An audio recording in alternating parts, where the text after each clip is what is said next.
Hi, this is Kevin Baumer, CML Deputy Director, and welcome to the last 12 days of the legislative session, only 8 working days after today, and that means that things are going to go even faster. Within the next few days, the General Assembly will suspend most of the rules. At some point, they'll suspend all the rules, which means bills can come up at any time, can be heard without anything but an announcement at the microphone. And so all of us here at CML working down at the Statehouse will be on our toes for the last few days, making sure that we are doing the right thing for you. So let me talk about a couple of the bills that I am working on here late in the session, and beer and liquor is going to be one of the centerpiece issues. You'll hear from my colleagues on some of the other big issues, but with beer and liquor, we have Senate Bill 243, which will be heard on the Senate floor, we think, on Monday.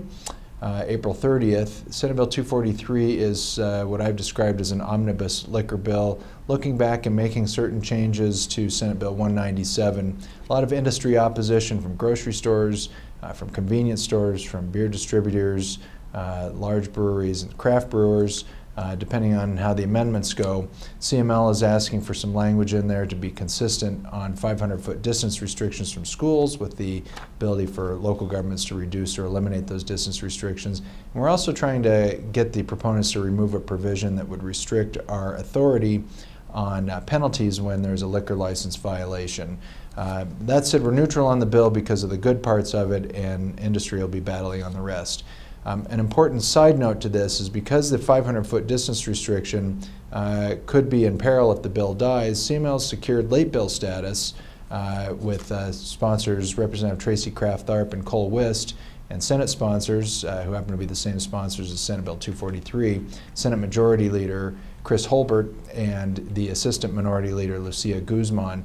That bill will be, if it gets all the way through and needs to, will be a limitation exactly like in 243 on how far new fermented malt beverage licenses can be from schools, again with the ability for local governments to waive or reduce. That bill's an insurance policy, just to make sure that one way or another that issue gets addressed, and stay tuned. In the May 4th Statehouse report, we should be able to give you a better idea of where things are at with that. Another bill related to beer and liquor that's been sitting idle, Senate Bill 198, was a sort of an alternative licensing scheme for fermented malt beverage licenses. And we expect that just to be killed in committee at some point when it's no longer needed. On marijuana, there is one bill, I've talked about it before, and I just want to point out the fact that it is likely to pass and be up to the governor to decide whether or not he signs it, and that's House Bill 1258, which would allow local option in municipalities that have already authorized retail marijuana to have accessory consumption establishments, sampling rooms, if you will, that would be at a physically separate location, again with local control, local approval, and the ability to be more stringent. That bill passed the Senate today. It had some changes in the Senate, so I'll have to go back to the House for concurrence, but we expect it to go to the governor's desk, and if signed, would be the first on-premise consumption in Colorado, opening that door for the first time. There's another bill that was introduced, Senate Bill 259, that deals primarily with excise taxes on cultivation of marijuana. There was some troubling language in there initially related to restrictions on annexations, dealing with a local dispute. That language has been removed. The language that has been added to the bill as it relates to the calculation of excise taxes is complicated. We think it's okay, but we're still looking at that Senate Bill 259. And just last but not least, I want to mention this. This bill won't survive the Senate, but you may hear some noise about it in your municipality or around the state, and that's House Bill 1368. Which has passed the House. This is purported to give local governments the ability to set a local minimum wage that's higher than that in the state constitution, which is increasing every year up to $12 an hour ultimately in the state constitution. That bill passed by repealing a 1999 bill that purportedly preempted local governments from setting a local minimum wage. The League was neutral on that bill in '99. We're neutral on this bill this year, mostly because we believe we're already preempted by existing Supreme Court decisions, some very long-standing on wage regulation and what local governments can do in terms of labor and wage regulation. So that bill will likely die in the Senate. We're sure it will. But if it comes back next year, it'll be interesting because some of those same arguments will come back up. Hello, this is Diane Criswell, CML Legislative Counsel. I've got a few bills to tell you about this week. The first is House Bill 1190. This is the Main Street Revitalization Program. It's based on a tax credit. It needs to be reauthorized. So it was being held in House Appropriations while they were figuring out kind of where things would fit in the budget. It's since passed House Appropriations and the House itself, and is scheduled for hearing on Tuesday, the 1st of May in Senate Finance. So I know we have some communities that have been the recipients of some of those resources. If you have not yet heard from me, you might consider reaching out to some of your senators and just let them know how beneficial that program has been to your community. The next bill is 1234. I mentioned this bill before. This is the clarification of gambling, because we've got some folks that are kind of going wide with kind of gambling activities here in Colorado. So this bill further narrows the statutes to make it abundantly clear what is and what is not gambling. 1234 is up in Senate, the Senate Business Committee on Monday. So we have had at least one municipality testify in support of the bill when it was in the House. If you have an interest in the bill, please let me know. I do believe that we have municipal communities that are impacted that are, of course, outside those historic kind of gambling communities. The next is House Bill 1383. That is the bill that provides construction bonds for P3s. We are neutral on the bill, but I thought it was worth an update. It's now over in the Senate, so it's passed the House. It hasn't yet been referred to. I don't know which committee it's been referred to. The fourth bill that I'm going to talk about today is the data breach bill. This is House Bill 1128. As introduced, it required private entities that had a data breach to notify victims of having their data breached within 30 days of the data breach. We were amended into the bill in the House. The bill is passed the House and is scheduled for its first Senate hearing in Senate State Affairs on Tuesday the 1st. We are neutral on the bill, although we've sent some comments throughout the process, as certainly when we were amended into the bill, to try to improve the implementation. I really appreciate the comments of the folks that reviewed the bill and commented. I have been passing those along, so certainly if you have concerns about the bill, reach out to your senators. The last bill that I'm going to talk about today is House Bill 1404. This is making internal investigations, so these are the kind of personnel investigations following up on allegations of misconduct against peace officers.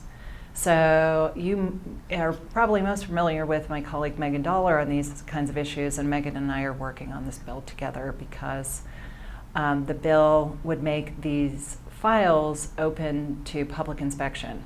Now, what I would say is, for those of you that know the issue, you would say they already are open because they are released under the Criminal Justice Records Act. However, the proponents of the bill, ACLU, believe that they are frequently declined, frequently not allowed to see the bills or see the files because the custodian has a lot more discretion not to release those than records that are subject to the Colorado Open Records Act. So those are two different provisions of law. So we've been working over the last week to try to come up with some sort of solution, some sort of compromise that we think that our members could live with. We've been talking to the sponsor, really, and the proponents, lots of talking. I think we've got a better understanding of one another, but it hasn't resulted in any substantial amendments, certainly nothing that would change our position from oppose unless amended. So the bill got through the House Judiciary Committee on Tuesday or Wednesday and was on the House floor yesterday. and ready for second reading, and was actually laid over till Monday, likely because House of Representatives were hearing from their constituents and their colleagues in local government. So for those of you that reached out, we really do appreciate it. You have a huge ability to impact legislation when you make those direct contacts to your legislators. Certainly if you don't mind keeping me in the loop, it helps me better lobby for our membership up at the Capitol. So on Monday, that'll be on second reading. I don't know how that'll go on Monday. I think the best guess is that there won't be any further amendments and that it'll go over to the Senate. Hi, this is Megan Dollar here with the Colorado Municipal League. This week, I'm pleased to announce that Senate Bill 007 has officially passed both chambers of the legislature. This is the state low-income housing tax credit bill for affordable housing. CML did support this bill, and we look very forward to the governor signing it. On the subject of municipal courts, House Bill 1353, CML's initiated legislation to create a grant program for defense counsel at the first appearance did pass in a bipartisan manner out of the House today, and we look forward to getting that through in the Senate. The funding has been attached to the bill.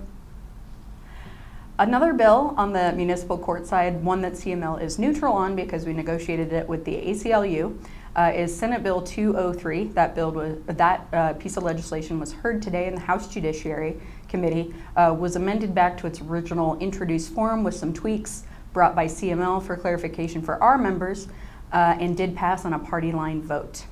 Hello, this is Morgan Cullen with the Colorado Municipal League, and this was another big week down at the Colorado General Assembly, particularly for oil and gas issues.